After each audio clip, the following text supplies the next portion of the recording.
سورة البقرة آية نمبر 120. أعوذ بالله من الشيطان الرجيم. بسم الله الرحمن الرحيم. ولن ترضى عنك اليهود ولا النصارى حتى تتبع ملتهم قل إن هدى الله هو الهدى ولئن اتبعت أهواءهم بعد الذي جاءك من العلم ما لك من الله من ولي ولا نصير. الذين آتيناهم الكتاب يتلونه حق تلاوته أولئك يؤمنون به ومن يكفر به فأولئك هم الخاسرون. صدق الله العظيم.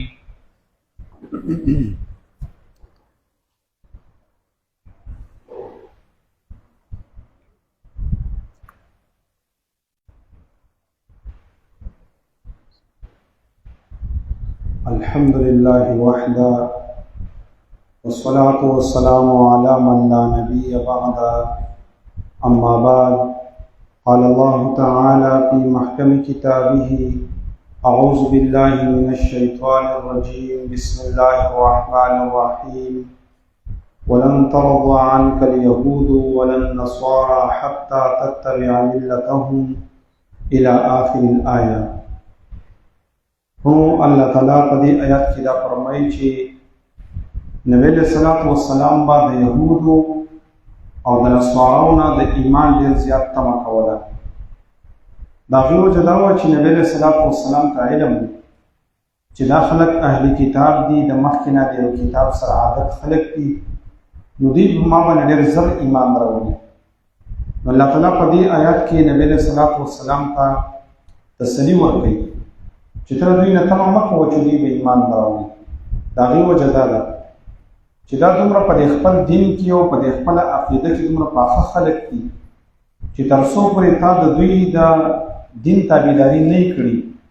نو دوی چې نو ستان بازي کېږي، نو ستانه خوشحالي دي چرته کې نشي. بلکې عبد الله بن عباس رضی الله عنه فرمایي چې کله نبی صلی الله علیه وسلم تعالی حکم وکړو چې بیت المقدس طرف ته موږ کوا، نو د بیت المقدس طرف ته د یهودو موږ کوو او د نصارا وطن موږ کوو. خو بیا پکې اختلاف دا و چې یهودیانو به مثلا دې طرف ته موږ کوو، عیسایانو به دې بل طرف ته بیت المقدس کې موږ کوو. نو د بیت المقدس کو یو خو بیا طرفونه جدا او د دې په خپل منځ کې. نو چې کله نبی صلی الله علیه وسلم تعالی حکم وکړو چې ته بیت المقدس طرف ته موږ کوه، ولس میاشتې نبی علیہ السلام هغې ته موږ کړی. نو دا یهودو نصارا ډېر زیات خوشحاله او راتلل به نبی علیہ السلام ته به وي چې بس موږ او ستاسو خو د یو کتاب تابعدار یو، تاسو هم کتاب منئ موږ هم کتاب منو. نو نبی علیہ السلام ته به ځان نږدې کوو. خو چې کله پیغمبر علیہ السلام واپس بیت الله شریف ته مخ کړو نو دوی بیا د نبی علیہ السلام پسې پروپاګاندا شروع کړې او قسمه قسم خبرې شروع کړې. لکه نن سبا چې اکثر خلک دا سیاسي خلک یو بل سره مفاداتو کې مشترکي نو رايوځي شي. نو جلسو کې به دی امام کو یو خلک یو د یوې کلمې خلک یو، تاسو مسلمانان یو موږ مسلمانان یو، دا عوام به دوکه کوي او دوکه کوي. او چې خدای شان دی چې کله د اتحاد مات شي بس بیا یو فتوا راغستې وي دا یو کافر دی بل وایي دا بل کافر دی. لکه د الله بندګانو شرم او حیا د پکې نشته. همغه یو ځای ولې په سټیج باندې ناست یو بل لاس ورکړی او تاسو چې دا مومنان دي موږ مومنان دي، او چې کله وخت تیر شو بیا یو وایي د دوی سره نکاح نه کېږي، دا بل وایي دوی سره نکاح نه کېږي. هېڅ حیا او شرم دې خلکو کې نشته. نو الله تعالی دلته فرمایي چې دا یهود او نصارا هم په شان دي. ولن ترضى عنك اليهود ولا النصارى، هرگز به راضي نشي ستانه یهودیان او نه نصارا حتی تتبع ملتهم، تر دې پورې چې ته تابعداري وکړې د دوی د دین. قل وتوای پیغمبر اسلام ان هدى الله هو الهدى، هدایت خو بس اندقه د الله تعالی هدایت دی. نو ولئن اتبعت اهواءهم بعد الذي جاءك من العلم، کچرته کته تابعداري وکړه د دوی د خواهشاتو وروسته د هغې نه چې الله تعالی علم درکړی دی، نو مالک من الله من ولي ولا نصير، نو نه به ستا د طرفه د الله د طرفه به نه څوک مددګار ستا سره او نه به دې څوک دوست وي. بیا نو مطلب دا چې تا ته د یو خبرې علم راغلی، ته په یو خبره باندې پوه شوې او د هغې نه بعد بیا ته مفاد پرستي کې ته د دنیا د زینت ته ګوري او د دنیا ډېر ډول ته ګوري او د دوی تابعداري کوي نو ګورې بیا به ګمراه وي او الله تعالی فرمایي ګورې زما مدد به در سره بیانوي او نه به در سره ملګرتیا کوي نو دا مونږ ته الله تعالی وایي چې تاسو ته کله د یو خبره علم راغی په شریعت په یو مسله باندې پوه شوئ نو بیا په هغې باندې کلک عمل کوئ د دنیا مفادو ته بیا مه ګورئ د دنیا چې دی نو هغه تعلقونو ته بیا مه ګورئ ځکه چې د الله مدد به در سره ختم شي او چې کله انسان د الله تعالی په دین کې مخلص او د الله تعالی په دین باندې چلیږي د الله مدد به در سره هیڅوک به در سره نه او د الله مدد به در سره هیڅوک به در سره نه خو زړه به دې مطمئن الله تعالی زموږ هم تربیت کوي چې تاسو ته په خبره پوه شئ او تاسو بیا هم دنیاداري کوله نو ما لک من الله من ولی ولا نصير نه وي ستا لپاره له طرفه د الله څوک ولی ملګرتیا او نه څوک دوست بیا د الله تعالی قانون دا دی چې د چا مثلا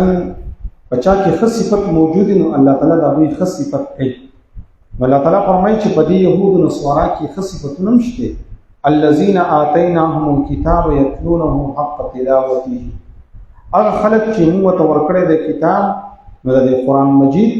یا د تورات او یا د انجیل حق تلاوت کوي علماء چې د دې آیت څه مطلب دی او د کتاب نه څه مطلب دی او د حق تلاوت څه مطلب دی په دې مختلف خبرې علماء کرام ذکر کړي اول خدا ده چې علماء وایي چې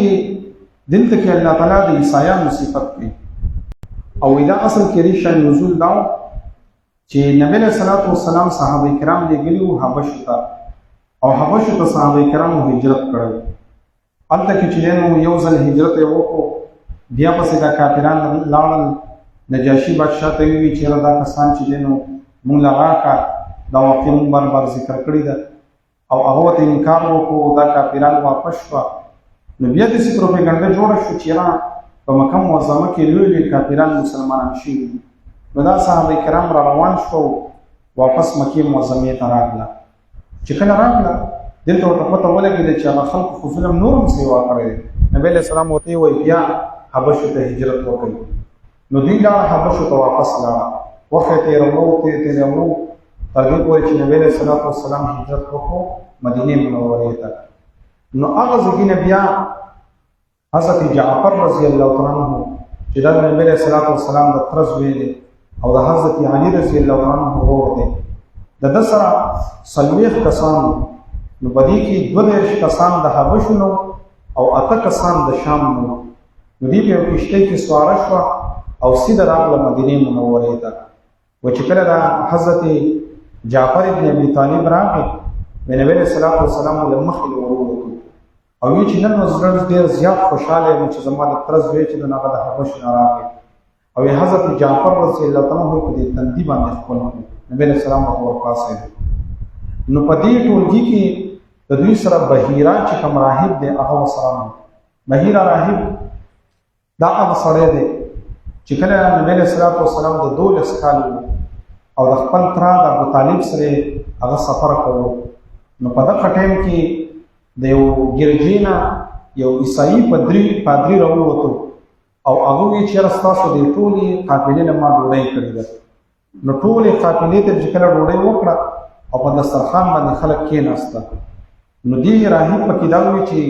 ستاسو سره داسې یو کش دی چې هغه په دې قافله کې و اوس په دسترخوان نه دی ناست ابو طالب ورته چې او زما وراره دی خو هغه نوجوان هلک دی د 12 کالو دی هغه هلته کېناست دی او خان سره نو دی راهب ورته ووایي چې دا ټول پروګرام خو ما د هغه دپاره کړی دی اصل کې تاسو خو د هغه د وجې مېلمانه یې کنه تاسو په دې لاره باندې څومره تېرېږئ را تېرېږئ خو ما دلته چېرته روټۍ نه ده کړې او بیا چې کله نبي علیه السلام را وغوښتو په دسترخوان کېناستو وایي دې ابو طالب ته دې راهب ووایي چې دا سړی ځان سره شام ته مه بوځه ځکه د ده په دې مخ کې او د ده په دې سترګو کې ما ته د نبي اخر زمان نښې ښکاري او دا چې په دې قافله کې را روان و ستاسو سره نو هرې ونې ورته سلام کوو او وریځ په ده باندې سوری کړی نو دا نبي اخر زمان ما ته ښکاري که شام ته دې بوتلو نو ګورې خلک به درنه خراب کړي نو نبي علیه السلام سره یو څو کسان شو واپس یې مکې معظمې ته راوستو نو دا چې کوم بحیره راهب دی نو دم ایمان راوړی و بیا نو حبشو ته تللی و بیا د حبشو د حضرت جعفر رضی الله عنه سره ملګری شو او واپس مدینې منورې ته دوی راغله نو ډېر علماء کرام وایي چې الذين آتيناهم الكتاب نه مطلب دغه خلک دي چې الله ورته کتاب ورکړل وي د تورات او د انجیل صحیح تلاوت کوي. یو امام خطابه وایي چې نه الذين آتيناهم الكتاب نه مطلب قرآن مجید دی چې هغه خلک چې هغوی مخکې عیسایان او مخکې یهودیان وروسته ایمان راوړی په قرآن مجید باندې،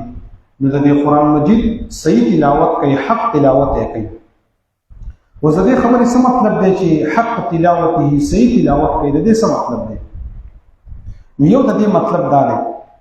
چې یو د قرآن مجید ظاهر الوستل دي.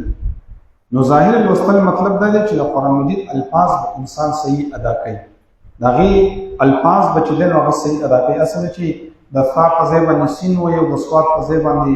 سا وایي، نو دا تلاوت به صحیح نه وي. نو حق تلاوته مطلب دا دی چې د قرآن مجید تلاوت به کوې او په صحیح الفاظو سره به یې کوې، په طریقه باندې به یې کوې. یو مطلب دا دی. او دویم مطلب یې دا دی چې د قرآن مجید تلاوت چې انسان کوي نو د حق تلاوته نه مطلب تابعداري ده، چې د قرآن مجید تابعداري به په صحیح طریقه باندې کوي. قرآن مجید ټول احکامات په منې او په هغې باندې به عمل کوي. د حق تلاوته بل مطلب دا دی چې عمل وکړي. عبدالله بن مسعود رضی الله تعالی عنہ فرمایي چې والذي نفسي بيده ان حق تلاوته د قرآن مجید حق تلاوت دا دی ان يحل حلاله ويحرم حرامه، چې په قرآن مجید کې کوم شیزونه حلال دي هغې ته به حلال وي، او چې کوم شیزونه قرآن مجید حرام کړي د هغې ته به حرام وي. ويقرأه كما انزل الله عز وجل، او داسې تلاوت به کوي لکه څنګه چې الله تعالی نازل کړی دی. او که چېرته د قرآن مجید تفسیر کې نو په دې کې به د ځان نه خبرې نه کوي، او په دې کې به معنی داسې نه بیانوي چې د الله تعالی یو مقصد یو ته د خپل ځان نه بل معنی بیان کړي. نو دا خو بیا به د قرآن مجید حق ته نه ادا کړی، تحریف په قرآن مجید کې نه کوي. حسن بصري رحمه الله فرمایي چې د حق تلاوته مطلب دا دی چې په قرآن مجید کې چې کم محکم آیاتونه دي، محکم دا دی چې خلک په ظاهره پوهېږي، لکه الله تعالی فرمایي اقیموا الصلاة لمونځ وکړئ، آتوا الزکاة زکات ورکړئ، نو په دې باندې به عمل کوي. او چې کوم آیاتونه پکې متشابه دي، لکه الله تعالی فرمایي چې ید الله لاس الله تعالی، وجهه مخ الله تعالی، اوس دا متشابهات دي.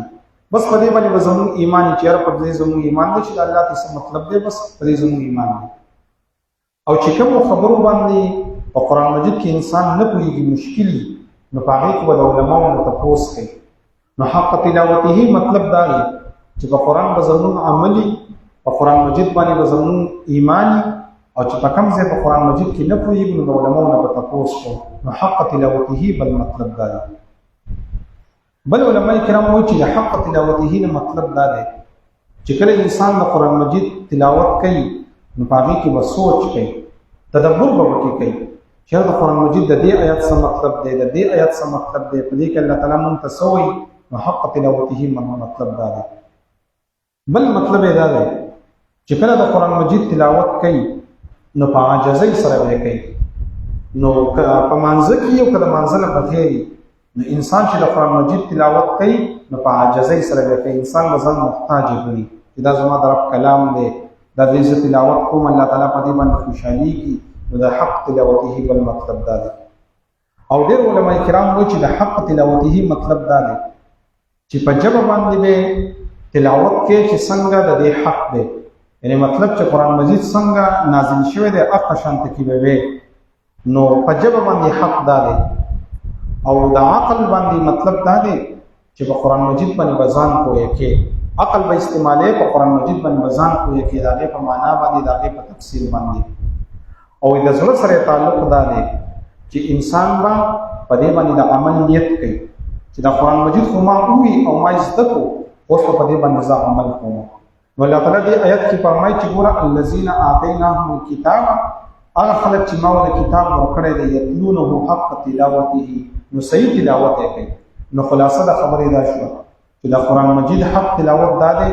چې دې الفاظ به صحیح ادا کوو. نو قرآن مجید به ورونو زده کوو. که چا مثلا قرآن مجید نه وي ویلی پکار ده چې شروع وکړي. که چا چېرته کې پخوا ویلی او اوس مثلا داسې چې د هغې الفاظ یې ګډوډي، یا د مشرانو نه چېرته کې د زنانو نه چا ویلی نو هغوی خو چې دی نو الفاظ یې ګډوډ وایي. اولئک تاوی اولئک وی نو داوی هغه الفاظ د انسان په دي بلکې د قران مجید صحیح تلاوت په هغه موږ قصد کوو چې قران مجید زده کو زکه دا زموږ د رب کلام دی بل د قران مجید په تفسیر او په معنی به ځان کوی کو نو شکر دی الحمدلله الله تعالی تاسو ته توفیق درکړی دی الله تعالی په ځان باندې احسان وکړي چې د الله کلام ته ناس کې او د غي معنی زده کوی د غي تفسیر زده کوی او بل حق تلاوت په قران مجید دا دی چې په دې باندې عمل کوو موږ چې کوم خبر واورو او د عمل سره تعلق ساتي وقاعد چې موږ په خپل ژوندۍ کې راوړو الله تعالی زموږ ژوندۍ بدل کړي الله تعالی موږ د قران مجید د حقوقو د ادا کولو توفیق نصیب کړي نو دې آیاتونو کې الله تعالی دا فرمایي ولن ترضى او هرگز برازي نشي عنك اليهود ستانا يهوديان ولن نصارى او نصارى حتى تتبع تردی پوری چې تابعداري وکړي د دین د دوی قل وتوایا پیغمبر علیہ السلام ان هدى الله بشک هدایت د الله تعالی هو الهدى امدغ هدایت ته ولئن اتبعت او کتا تابعداري وکړه اهواءهم تدوی د خواهشاتو بعد الذي رسل هغنا جاءك چراغ لیتا تا من العلم دا علمنا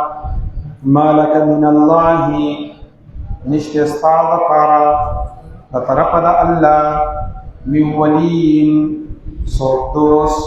ولا نصير او نمددگار الذين هغ خلق آتيناهم الكتاب